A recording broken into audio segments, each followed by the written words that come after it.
पिछले 2 दिन 6 तारीख और 7 तारीख को भारत के विद्युत मंत्रालय की ओर से राज्यों के विद्युत मंत्रियों की एक बैठक बुलाई गई थी, सम्मेलन था, जिसमें भारत के विद्युत मंत्री माननीय आर.के. सिंह जी ने हम लोगों से पूरे 1.5 दिन तक हम लोगों से के साथ चर्चा किया। उन्होंने अपने उद्घाटन भाषण में ही उत्तर प्रदेश की तारीफ़ किया और कहा कि उत्तर प्रदेश ने जो 9% ATC लॉस कम किया है, तकनीकी और वाणिज्य हानियाँ जो कम किया है, वो काबिले तारीफ़ है। कभी ये असंभव जैसा कार्य था जिसे संभव करके उत्तर प्रदेश ने दिखाया है। तो मैं उनकी तरफ से उन्होंने जो तारीफ़ किया, मैं उसको अपने सभी विद्युत कर्मियों और हमारे सभी उत्तर प्रदेश के सभी उपभोक्ताओं को भी मैं उस बात के लिए शाबाशी और धन्यवाद दूंगा, शुभकामना दूंगा, अभिनंदन करूंगा। साथ ही पूरी बैठक में जिन बातों की समीक्षा हुई, उन तमाम बातों पे, चाहे वो RDSS योजना के अमलीकरण की बात हो, चाहे उसके अंदर जब तार बदलने का काम हो, चाहे टूटे हुए बांस बल्ली के खंभे बदलने का काम हो, चाहे स्मार्ट मीटरिंग का काम हो, इन सभी मापदंडों पे मैं कह सकता हूं और अपने विद्युत विभाग को के कर्मचारियों अधिकारियों को बधाई देने का भी ये अवसर है कि इन सभी मापदंडों पे उत्तर प्रदेश का परफॉर्मेंस बहुत ही अच्छा रहा। मैंने कल वहाँ जो पावर पॉइंट प्रेजेंटेशन हुआ था उसको मैंने ट्वीट भी किया था कि एग्जैक्टली ये वहाँ मीटिंग में कहा गया है। उसी प्रकार जो अन्य योजनाएं हैं, जैसे ग्रीन कॉरिडोर योजना के अमलीकरण का काम हो या भारत सरकार से RDSS योजना में मिले हुए धन के खर्च का काम की बात हो, सभी में उत्तर प्रदेश का जो परफॉर्मेंस है वो उत्कृष्ट रहा है। पहले दूसरे नंबर पे रहा है, ज़्यादातर में पहले नंबर पे रहा है। उसके लिए मैं माननीय विद्युत मंत्री जी का मैं धन्यवाद तो करूंगा ही कि उन्होंने उत्तर प्रदेश को इतना सम्मान दिया, इतनी बड़ाई किया, और विभाग ने भी, विद्युत विभाग भारत सरकार का, जो उन्होंने हमारे कामों की कदर किया, उनको भी मैं धन्यवाद दूंगा। साथ ही हमारे सभी साथी अधिकारी कर्मचारियों को भी धन्यवाद करूंगा।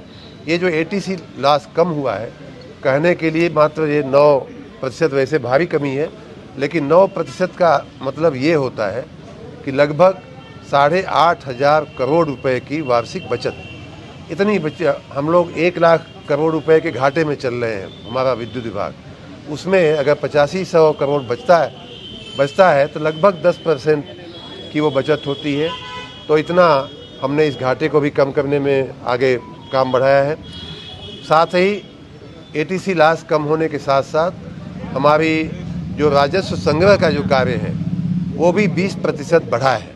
आपने पिछले दिनों हमने उसकी भी जानकारी दिया था सोशल मीडिया के मार्फत कि पिछले अक्टूबर में जो हमारा राजस्व संग्रह था, उसकी अपेक्षा इस अक्टूबर में जो अभी बीता है तब तक के समय काल में हमारा 20% राजस्व बढ़ा है। हम आगे और भी अपनी व्यवस्था को सुदृढ़ बनाने में, मजबूत बनाने में, विद्युत घाटे को कम करने में, राजस्व को बढ़ाने में, और इस प्रकार जो पैसा आ रहा है, आपने ये भी देख लिया कि जो हम विधिवत रूप से, विधिक रूप से जो राजस्व हम संग्रह कर रहे हैं, उसका लाभ हम गरीब और छोटे उपभोक्ता को दे रहे हैं, OTS जैसी योजना ले आकर के, कि अब ठीक है, हमारी स्थिति ठीक हो गई है, अब तुमको ये माफ़ करता हूँ, लेकिन तुम आज से आकर के अपना कनेक्शन ठीक करा लो। तो जहाँ हमारा, जैसे ही हमारा राजस्व का मामला सुदृढ़ होता है, वैसे ही हम छोटे, गरीब, पिछड़े हुए समाज के वंचित लोगों को उसका लाभ देने के लिए भी हम तत्पर हैं। माननीय जी, त्योहारों को लेकर निर्बाध बिजली के लिए कोई क्या दिशा निर्देश देंगे? क्या त्यौहार जो अभी आ रहे हैं? बिल्कुल दिशा निर्देश देना नहीं है, दिशा निर्देश दिए जा चुके हैं। और दिशा निर्देश ये है कि दशहरे, नवरात्रि से लेकर के मैंने दिवाली तक की बात किया था, उन दिनों में बिजली की कटौती नहीं होनी चाहिए।